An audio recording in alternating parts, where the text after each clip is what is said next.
everybody, and welcome to another questions and answers video. My throat is slightly sore. 3 reasons why. Number 1, I've been awake a long period of time. Number 2, I've not had any water for a long period of time. Number 3, I just recorded a 30-minute video and now I'm jumping straight into this one. But first of all, I want to say something.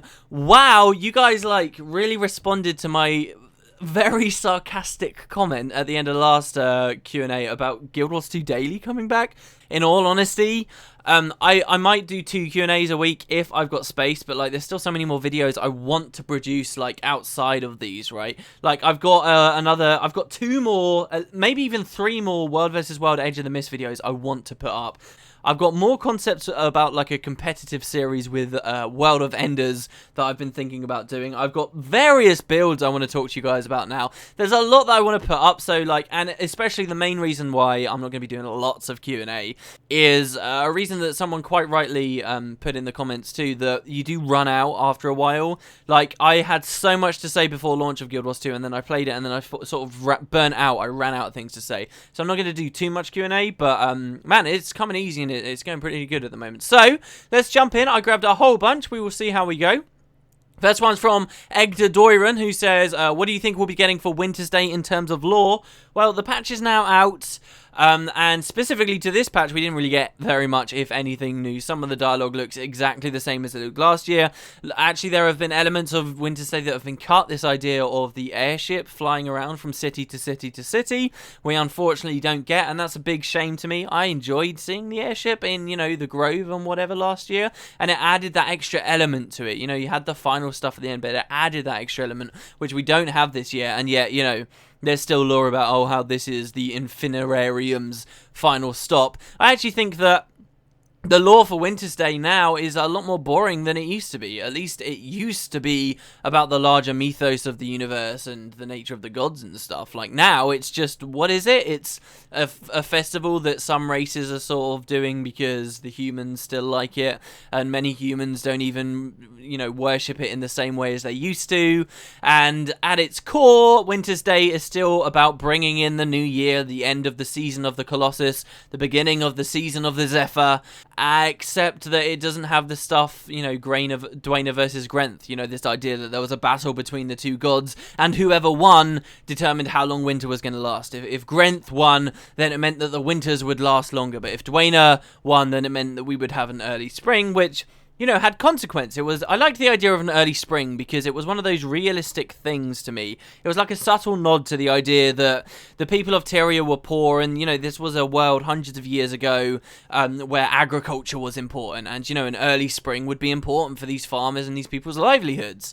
I liked that. I always liked little subtle stuff like that, and I find it harder and harder to pick that out lately, honestly. Current Wintersday lore is a bit more bland. Oh, it's a toy maker, whatever. I mean, I think he's fun and charming and nice on a surface level. There's just not that extra element, and so you're asking, what do you think we're going to be getting for Wintersday in terms of lore and maybe off into the future?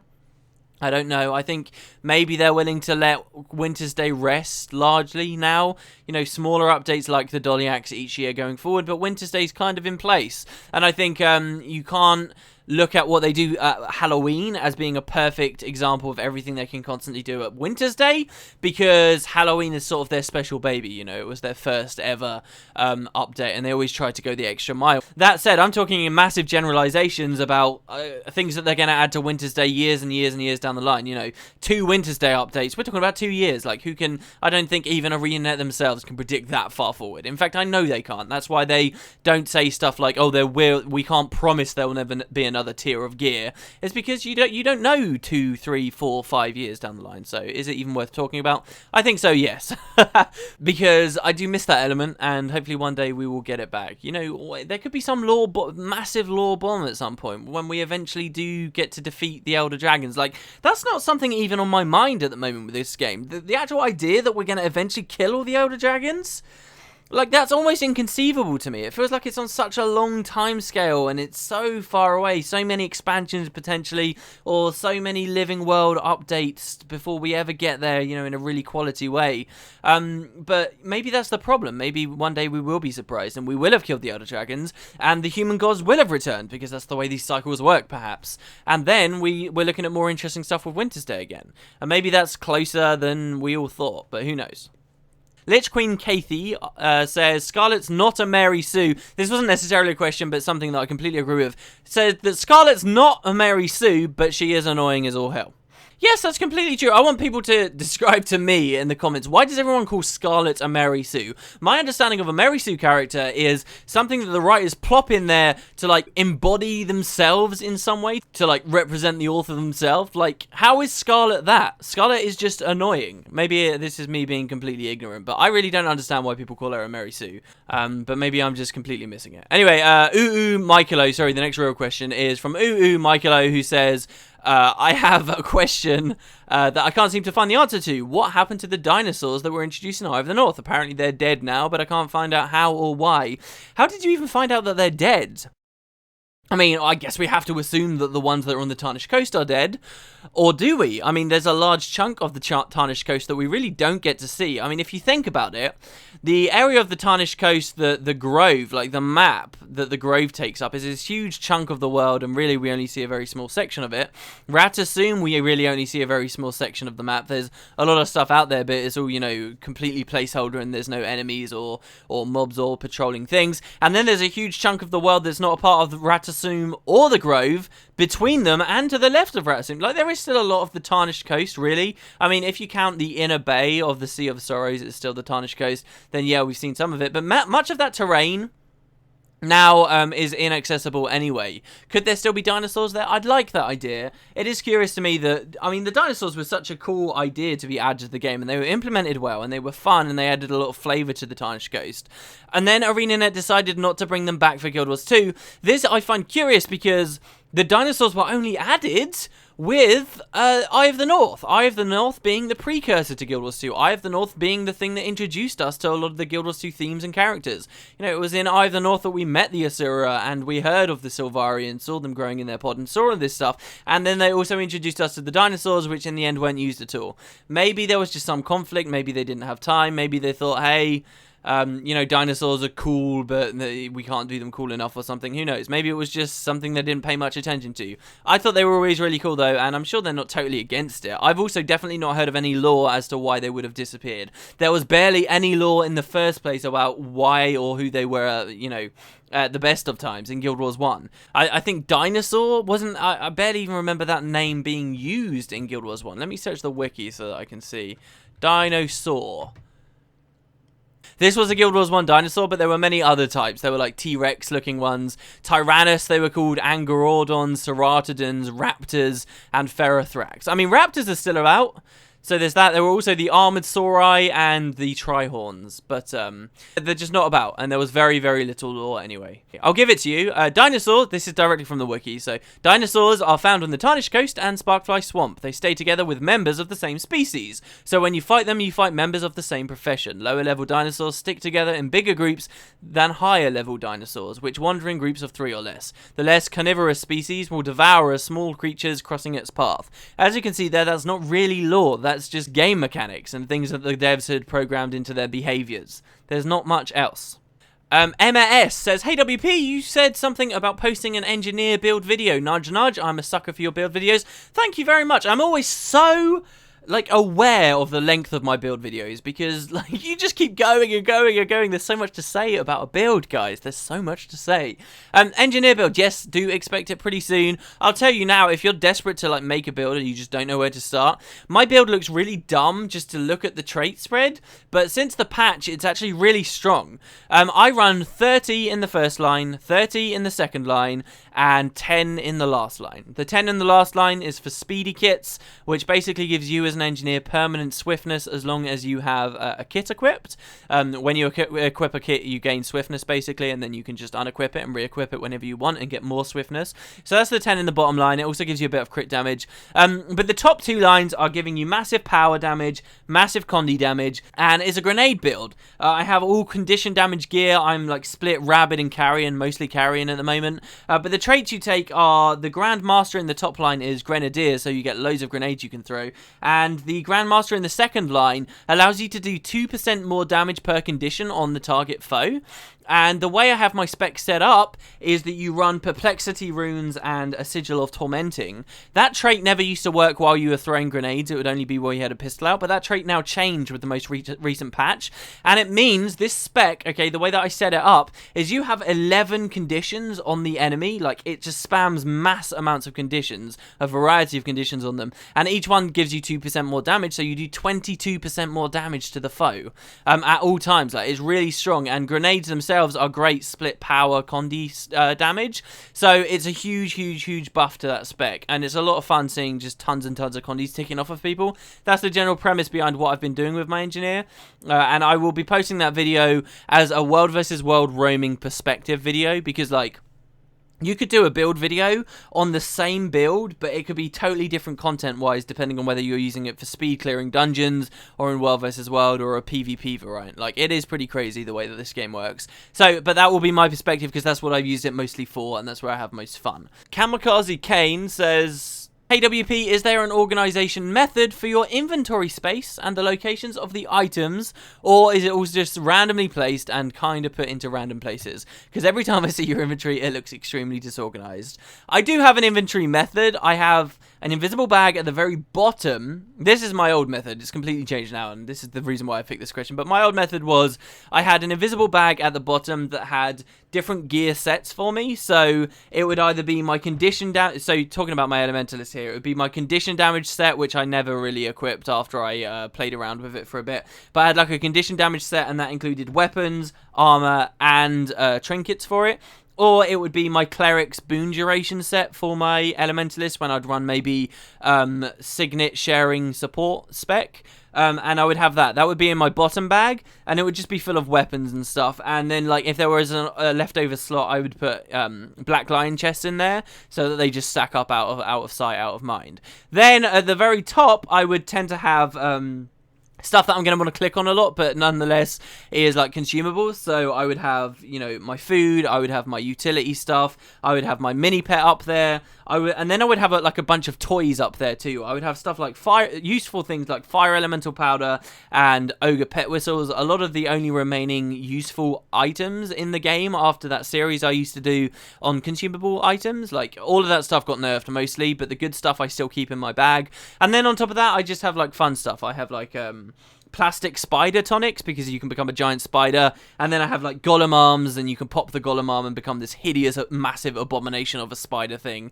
and run around in zergs with it. And I have stuff like fire bombs and, you know, just fun consumables, and they tend to take up loads and loads of my space. Then I'll have maybe a salvage kit up there, and just it fills up and up and up and up. And that's why if you ever look at my inventory in videos, usually it's got like a massive cluster of stuff at the top, massive cluster of stuff at the bottom, and then like a weird middle ground, which is actually where my loot goes. It's always been a pain, and I actually got rid of all of that because of the PvP changes that have gone through. I got full 20 slot bags recently, which was fantastic. So now I have a huge inventory, and I've completely reorganized it. I actually don't show bags anymore, so I just have that big grid view, and I got rid of most of stuff, like all my alternate armors I just put in my bank. I bought some more bank tabs, and that's the way it works. So it looks a lot cleaner now, and I feel a lot better with it. So that's how it works.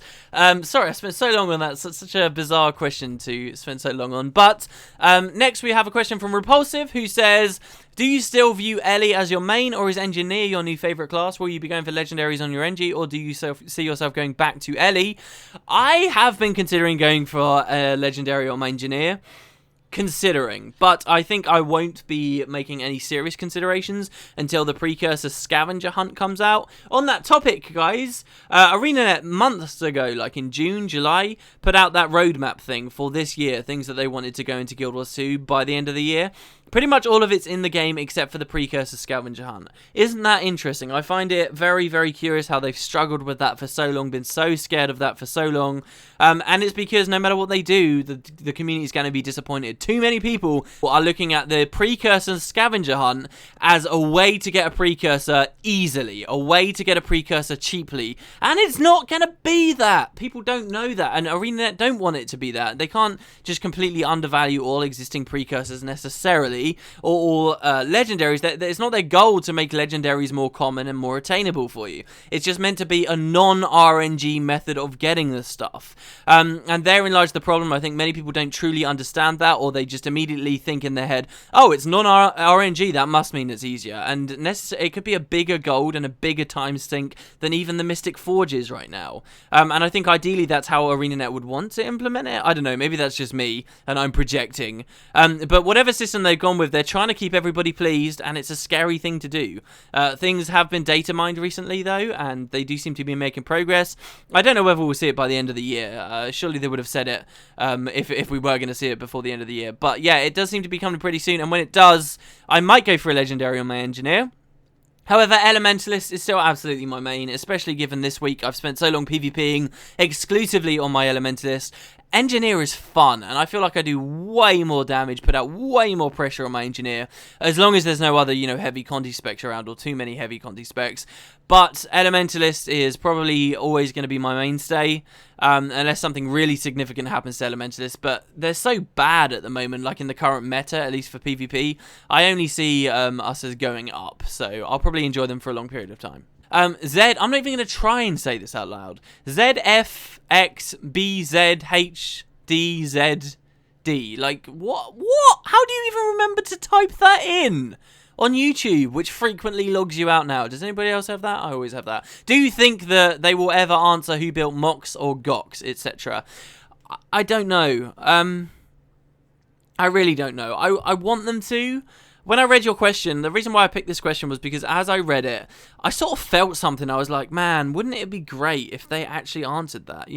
It's kind of what I was talking about earlier, where I can't even, on some level in my mind, I don't even conceive of them doing certain things at this point. I can't conceive of the Elder Dragons dying, and my excitement, therefore, for the plots that could come after it is so damp now. It's like completely put out almost, because I can't even conceive of it. And this is sort of in that category. How cool would it be? Like, if you really consider that for a second, let it in. The idea that in a patch, this old mystery, they actually give an answer and it's relevant and it means something for current stuff in the game. That would be really, really cool to see. It really would. It would be so fun to see. My pessimism, my cynicism for it, I suppose, is just too high at the moment. I don't know. I feel like it's an old thing. Many Guild Wars 2 players don't know about it, don't care about it. I think many devs probably don't know or care about it either. And, yeah, it would be this great thing that, I think builds a lot of faith in some of their core community.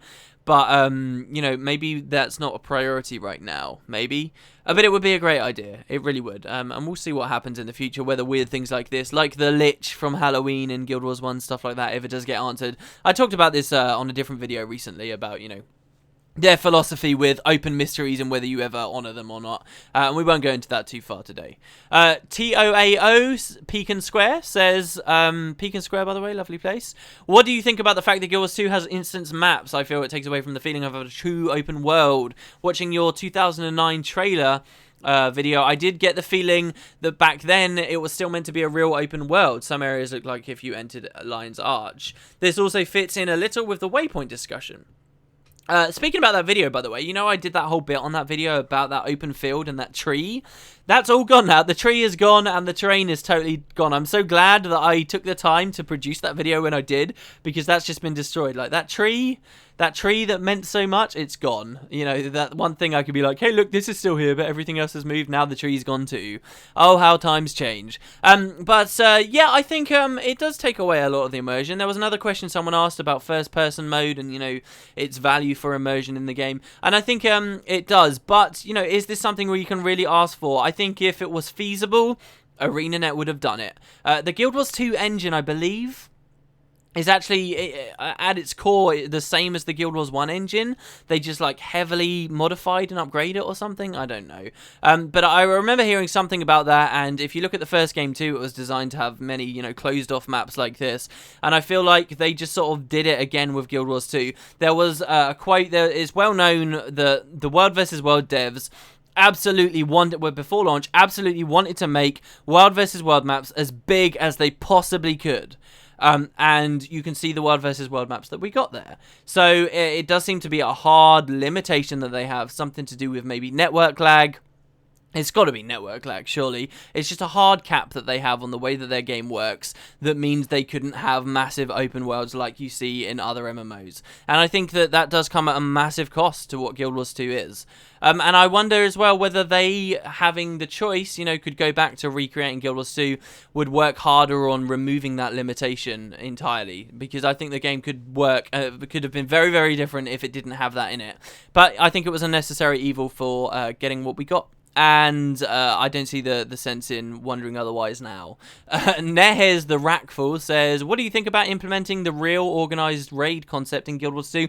I love the idea. Ergo's Warren, the Deep, Domain of Anguish even to an extent. These were hardcore content, basically raids, but for Guild Wars 1. Ergo's Warren in the Deep even had sort of the higher party limit kind of element. I think that they absolutely can go to that kind of content in Guild Wars 2. I think the success of the Tequatl patch should show them greatly that people really want difficult stuff. They want big bosses. I don't think the big bosses always have to be out in the open world. I think is an interesting concept and it's cool, but I think a boss is much more intense and interesting if it comes, if there's a great risk in fighting it. What's the risk for fighting Tequatl? Oh, you gotta wait 2 hours for him to spawn again? What's the risk for fighting a giant boss at the end of a really long dungeon that's taking you hours to get through? Wow, that's a bigger risk, right? You could get kicked totally out. I think that risk is really exciting. And there isn't much risk in Guild Wars 2. That's why people label it as a casual game, right? I think that this would be great. It would be very interesting. Raiding, though, to me, doesn't mean stupidly high party caps, right? I think 5-man parties is really strong and really nice. And I think they could design raid-style content with 5-man teams in mind, absolutely. All it has to be is long. All it has to be is difficult, interesting, engaging, and time-gated, okay? Time-gated, I think, is very important so that people don't run it too much and then start complaining that it gets boring or learn too many strats and stuff. But, really, really difficult, I'm talking. Like, super difficult as Tequatl, even harder, but maybe organised for 5-man people instead. I don't necessarily agree that Zerg fighting is more fun than 5-man fighting in Guild Wars 2, and that's why I say that I think 5-man is much more fun, and that's why I say that if they ever did something raid-style, have it as 5-man. I think they're trying to address that kind of content by splitting it in two. Like, they've got kind of the instance-y feel by going with the guild puzzles, and then they've got the kind of big mega boss feel by, like, Tequatl and presumably other bosses. They've kind of split what it is to be a raid into two different elements of their game. And I really think in a lot of ways those two have to be together. And they have to come at a lot of risk together to get that true feeling of, oh my god, we've got this raid. We only get to do this once a week. We get one attempt. We've really, really theory crafted as much as we can. Let's put it to the test. Do we have what it takes to complete this? Are we smart enough to figure out a good strat, and are we dexterous enough to pull it off? That is missing from this game, and that's why people call it a casual game, and I am all for it. Absolutely. Last question is from Greg X, who says, World vs. World Meta Rewards, what did you get, and are you happy with it? I am perfectly happy with it. I don't understand anyone that was disappointed with their meta rewards. Like, who went to World vs. World just for the chest? Like, seriously? You were grinding away for, like, a mystery chest for ages, like, hoping just to get the reward just in case it was something good? Like, you're as bad as these people that, like, win the lotteries or something, and then they're like, oh, yes, you can have this boat trip on a yacht. Here's the keys. Or you could have the mystery box. Oh, what might be in the mystery box? I have no idea, but it's the mystery box. And then the person's telling you, oh, but you have to work for the mystery box. You have to do all this gameplay in World vs. World. Oh, you don't really like World vs. World? Oh, it wasn't a gratifying experience in playing it just alone? Oh, well, that's fine anyway. I'll keep doing it for the mystery box. Like, that's so dumb, guys. Don't go for, like, a mystery RNG reward and actually put yourself through something you don't enjoy. Take the World vs. World experience for what it is. That's what I did. I did originally, I've got to say, I originally went there for my meta, but also because I knew that I wanted to be leveling up in there, and I knew that I hadn't experienced much of that area of the game, and I wanted to see what it had to offer after all these months since launch. After I got my meta, it was almost the last thing on my mind at that point. I just kept playing it. And so when the chest came in, it was just sort of a healthy bonus to a very fun experience I'd had that week in Guild Wars 2 that was providing me with a different area of Guild Wars 2 that I hadn't really got my teeth into. And I think that was the smart way to do it, and I can't sympathise with anyone that got upset about the World vs. World rewards. You didn't know what you were going to get. You had no guarantee. There's already a lot in the community about rewards being bad. You know, people are so quick to flip out about their rewards being bad. I think it's just... I just don't get it. I've never really been a part of that. So, all of that said, I can understand why people would be disappointed, but I have no sympathies for you. That is what I will say. Anyway, there you go, guys. That's the Q&A for today. Thank you very much for watching. Both videos I've recorded today have gone on for way too long. My throat actually hurts now. Oh, well, that's fine. I can edit in silence, and it will be wonderful. So thank you very much, guys. Leave comments down below. I will get to as many as I possibly can. And I guess I will see you for the next episode of the Q&A. Whether that is next week or earlier, we shall see. As I say, I've got a lot of stuff I'd like to put up. Definitely a lot of stuff. So we will see. Thank you again, guys, and I will see you next time.